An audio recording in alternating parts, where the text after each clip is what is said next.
Hello students, तुमचं सर्वांचं स्वागत आहे आपल्या IIA BMS गाईडवरती. अर्थतंत्रचा एक important chapter, actually desirable to know च्या अंडर येतो हा चॅप्टर, पण इम्पॉर्टंट आहे.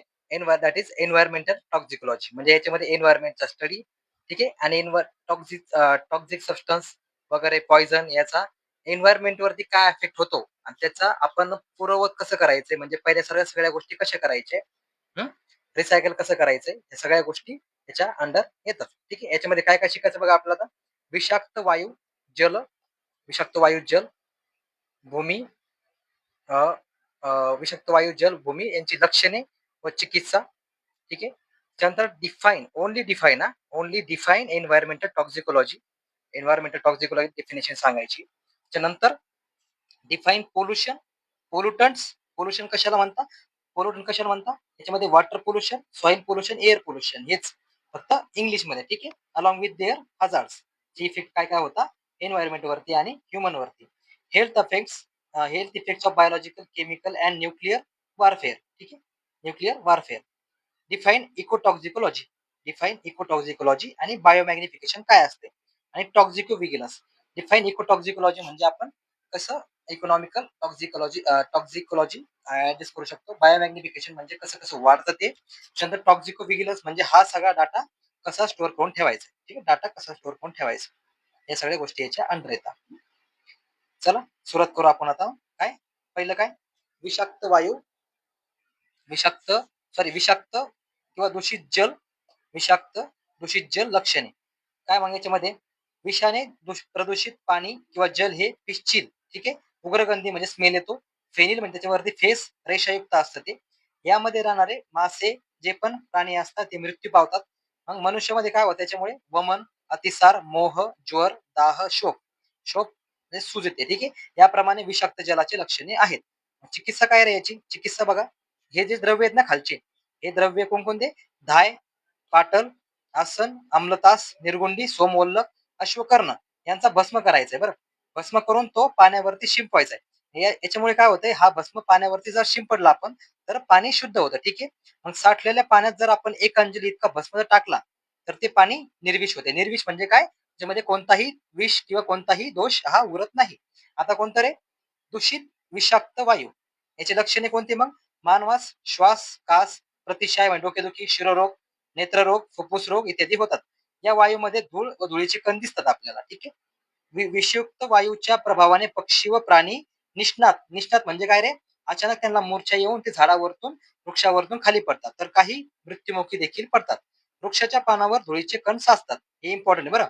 ठीक आहे. त्याच्यानंतर चिकित्सा काय त्याची, चिकित्सा हे द्रव्य बघा आता पुन्हा. हळद, तगर, कुष्ठ, लाख, तमालपत्र, प्रियंगू या सर्व द्रव्यांचा अग्नीमध्ये होम करायचा आहे, आणि त्या होमाच्या कुंडामध्ये हे द्रव्य टाकून त्यांचा धूर वायुमंडळात गेल्याने त्या विषाक्त वायूचे शोधन अशा प्रकारे होते. आता काय रे, विषाक्त किंवा दूषित भूमी लक्षणे. ठीक आहे. भूमीची लक्षणे म्हणजे जी भूमी दूषित किंवा विषाक्त असते त्याची लक्षणे काय असतं बघा आता. प्राण्यांच्या ज्या ठिकाणी विषाक्त भूमीचा स्पर्श होतो प्राण्यांना, त्या ठिकाणी शोध, दाह आपल्याला दिसतो. ठीक आहे. म्हणजे समजा एखादा प्राणी त्या विषाक्त भूमीवरतून चाललाय, मग त्याला काय होणार, त्याच्या पायाची आग होणार. ठीक आहे. दाह होणार, त्या गोष्टी.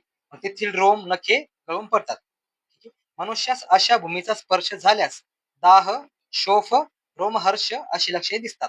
हे चिकित्सा काय रे याची, चिकित्सा बघा. सारिवा प्लस एलादी या गणातील औषधीमध्ये सुरा व याचा कल्प करून त्यात गोदूध टाकून ते विषाक्त भूमीवरती शिंपडायचं किंवा टाकायचं. ठीक आहे. त्याच्यानंतर काय, वावडिंग, अपराजिता या दोन्ही द्रव्यांचा किंवा या द्रव्यांचा काड्याचा परीक्षक करावा. परीक्षक म्हणजे काय रे, परीक्षक म्हणजे त्याच्या भूमीवरती आपल्याला टाकायचे द्रव्य. ठीक आहे. याचा काढा भूमीवर टाकायचा आहे. आता काय रे, एन्व्हायरमेंटल टॉक्झिकोलॉजी डिफिनेशन बघा आता. It is the branch of toxicology, ही ब्रँच टॉक्झिकोलॉजीची that studies the harmful effect of chemical, pollutants and toxic substance present in environment and human beings, animals and ecosystem along with their medico-legal importance. याला काय म्हणतो आपण, medico-legal importance. ठीक आहे ना.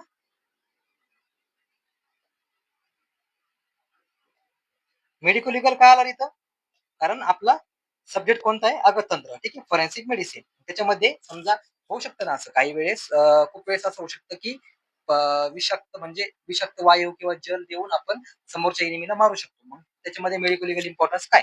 ठीक आहे. आता पोल्युशन बघा. आता पोल्युशन म्हणजे काय?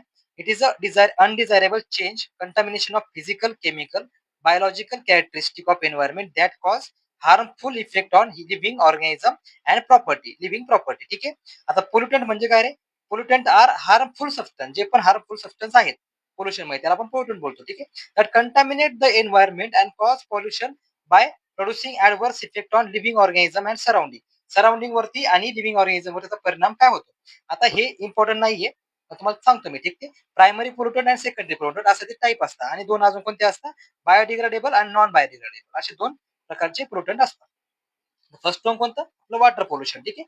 Water pollution it is produce from the discharge of polluted water from commercial और industrial waste into surface water. Surface water म्हणजे काय रे? समजा एखादी नदी आहे किंवा ना सिंपल एखादा तलाव आहे किंवा समुद्र आहे, याला आपण सरफेस वॉटर बोलतो. याच्यामध्ये डायरेक्ट जो कमर्शियल आणि इंडस्ट्रियल पोल्युटेड वॉटरचा डिस्चार्ज आहे तो टाकतो आपण. ठीक आहे. त्याच्यामुळे वॉटर पोल्युशन घडतं. Discharge of untreated domestic sewage and chemical contaminants. Domestic sewage म्हणजे घरगुती सांडपाणी सुद्धा याला कारणीभूत आहे. इफेक्ट ऑन ह्युमन हेल्थ काय रे? वॉटर बॉडी डिसीज होतात. बायोमॅग्निफिकेशन होतं. बायोमॅग्निफिकेशन काय हे आपण लेक्चरच्या एंडिंगला शिकू. बायोमॅग्निफिकेशन काय असते. आता सेकंड वन कोणतं? Air pollution. Releases of chemical and particulate into atmosphere. Particulate म्हणजे काय रे? छोटे छोटे पार्टिकल. ठीक आहे. Contain common gases like carbon monoxide, carbon dioxide, sulphur dioxide, chlorofluorocarbon, nitrous oxide. ठीक आहे. याचा इफेक्ट काय होतो ह्युमन वरती? रेस्पिरेटरी डिसीज होता आपल्याला, कार्डिओव्हास्क्युलर डिसीज होता, थ्रोट इन्फेक्शन होतं, कंजेशन ऑफ लंग. ठीक आहे. या गोष्टी इथे करतात. आता थर्ड वन कोणतं? आपलं सॉइल पोल्युशन. हा, सॉइल पोल्युशन मध्ये काय रे? सॉइल पोल्युशन मध्ये मग काय होतंय? समजा पेस्टिसाइड मारलं, पिकावरती पेस्टिसाइड मारलं, थोडेसे जे पेस्टिसाइड मध्ये जे फवारा उडतो, त्या फवाऱ्यामधून बारीक बारीक पार्टिकल जे असतात पाण्याचे पेस्टिसाइडचे, ते जमिनीवरती पडतात. आज जमिनीवरती पडल्यानंतर त्याने काय होते? ते खूप दिवस तसेच राहतात. मग ते येतात आपल्या खाण्यामध्ये. ठीक आहे. बरोबर ना? मातीमधून ते येतं पुन्हा कशामध्ये? प्लांटमध्ये. प्लांट आपल्या खाण्यामध्ये येतं पुन्हा. हेच यालाच बायोमॅग्निफिकेशन बोलतो आपण. बघू आपण पुढे आता. ठीक आहे. Soil pollution occur when certain chemical are release into soil. Certain chemical कोणकोणते? हायड्रोकार्बन आहे, हर्बिसाइड आहे, पेस्टिसाइड आहे, खूप साऱ्या गोष्टी. ठीक आहे ना? मग याचा ह्युमन हेल्थ वरती इफेक्ट काय रे? सॉइल बॉर्न डिसीज होता, कॅन्सर होतो, स्किन डिसीज होतो, न्यूरोलॉजिकल डिसीज होता, ऍस्थमा होता. ठीक आहे. या सगळ्या गोष्टी. आता एक डेफिनेशन आहे ecotoxicology. It is the branch of ecotoxicology. It is a branch of science that studies the harmful effect. म्हणजे याचं काम काय रे? हार्मफुल इफेक्ट काय होतो टॉक्झिक मटेरियलचा on living organism and environment वर. ठीक आहे. Including air, water, soil, plant and animal. ठीक आहे. Example of इकोटॉक्झिक. ऍक्च्युली इथे बघा आता प्लांट अँड अॅनिमल त्यांचं म्हणणं काय आलं याच्या सगळ्यामध्ये? म्हणजे काय होते बघा आता, लिव्हिंग ऑर्गॅनिझम वरती तर परिणाम होतोच मान्य आहे, पण काहीतरी लिव्हिंग ऑर्गॅनिझम सुद्धा हार्मफुल आहेत. जसे की आपण आता जी नेक्स्ट सिरीज घेऊन येते स्थावर विषची, ज्यामध्ये खूप सारे विषाक्त प्लांट आहेत. त्या प्लांट मध्ये जर आपल्याला त्याचा टच झाला किंवा आपल्या खाण्यात ते आले तर त्याच्यामुळे आपल्याला प्रॉब्लेम होतो. त्याचा पण स्टडी इथे केलेला आहे. ठीक आहे. काही अॅनिमल पण जसं सर्प आहे, हा, ठीक आहे ना, वेनम आहे, म्हणजे त्याचं वेनम वगैरे असतं, पॉइझन्स असतात तिथे, त्या गोष्टी. याचा पण स्टडी सगळा हा इकोटॉक्झिकोलॉजीच्या अंडर येतो. एक्झाम्पल ऑफ इकोटॉक्झिक पोल्युटंट कोणकोणते? प्लास्टिक, पेस्टिसाइड, हेवी मेटल आहे, प्लास्टिक वेस्ट आहे. ठीक आहे. आता लास्ट बायोमॅग्निफिकेशन. इम्पॉर्टंट आहे थोडंसं, फक्त डेफिनेशन लक्षात ठेवायची. It is the process by which the concentration of toxic substance increases progressively at higher level of food chain. ठीक आहे. म्हणजे इथे बघा आता, समजा हा छोटा फिश आहे, हा छोटा फिश आहे. त्या छोट्या फिशनं समुद्रामध्ये किंवा ओशन मध्ये काहीतरी वनस्पती खाल्ली. ठीक आहे. एक प्लांट खाल्लं. हा प्लांट त्याने खाल्ल्यानंतर त्याच्यामध्ये असणारे काहीतरी हार्मफुल ज्या गोष्टी आहेत, त्या हार्मफुल गोष्टी इथे येणार. या छोट्या माशाला एक मोठा मासा खाणार, याच्यामध्ये त्याचं कॉन्सन्ट्रेशन वाढत जाणार. कशाचं रे? ज्या पण गोष्टी हार्मफुल आहेत त्याचं कॉन्सन्ट्रेशन. मोठा मासा पुन्हा ह्या छोट्या माणसाला खाणार.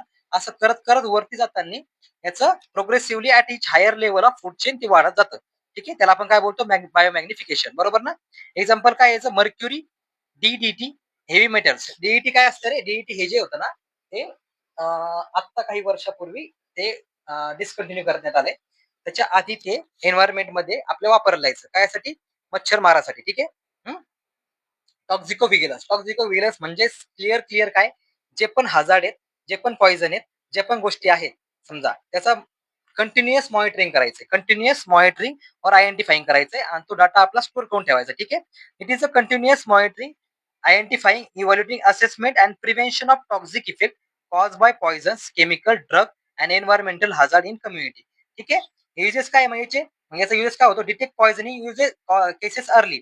समजा चुकून आपल्याला माहिती आहे की ह्या गोष्टी जर वाढत गेल्या वेळ चालून पॉइझनिंग होऊ शकते, मग आपण त्याला अर्ली डायग्नोस करू शकतो. Identify toxic risk in society, prevent outbreaks of poisoning, improve public health safely. ठीक आहे. या सगळ्या गोष्टी अशा प्रकारे आपण हा एन्व्हायरमेंटल इकोटॉक्सिकोलॉजी चॅप्टर संपवलाय. आता नेक्स्ट जे लेक्चर येत आहे नागातंत्रचे, ते मी स्वतः स्थावर विष घेतोय. स्थावर विषची एक टोटल आपली 15 लेक्चरची सिरीज चालणार. 15 लेक्चर मध्ये 15 जे प्लांट आहेत स्थावर विषचे ते इम्पॉर्टंट प्लांट आपण इथे घेऊन जाणार आहे. सिलेबस वाईज जातोय आपण. ठीक आहे.